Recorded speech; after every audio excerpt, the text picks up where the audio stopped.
Well, all faiths today are set within the context of globalization processes. Whether they want it or not, globalization processes are global processes, as the word says, and they permeate all spheres of life, and so they also permeate faiths. Some faiths are faith. Some people say that under globalization processes, faiths are going to slowly wither away because people think that globalization processes are opposed to faith traditions. Globalization processes equal modernization, and modernization equals disappearance of faith.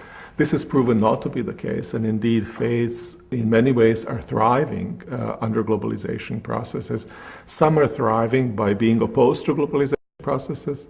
Others are thriving by riding on the wave of globalization processes. And I think most are thriving in some kind of combination of the two, both pushing against as well as riding on the top of those.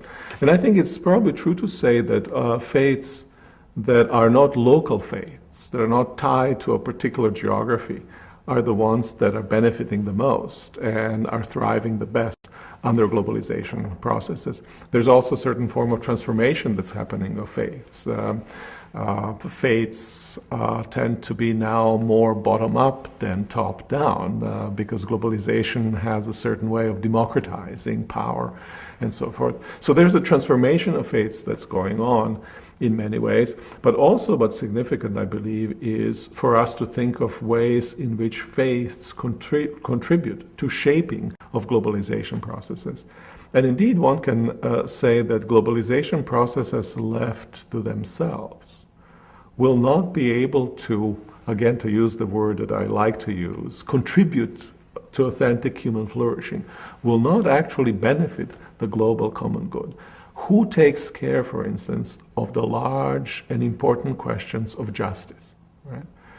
Of kind of equitable arrangement of institutional arrangement of care for those who are underprivileged, those who are left possibly behind.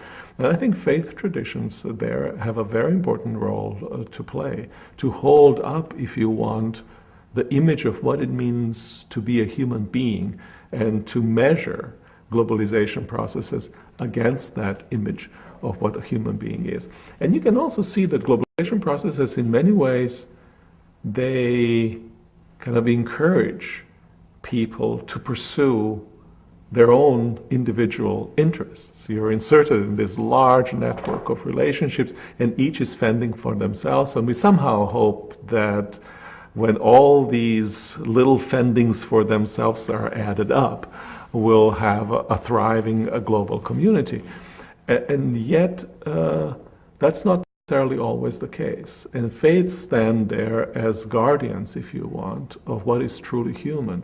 Faiths stand there as guardians of what is a global common good, and remind all of us that pursuit of truly flourishing human life and global common good is essential for us as human beings.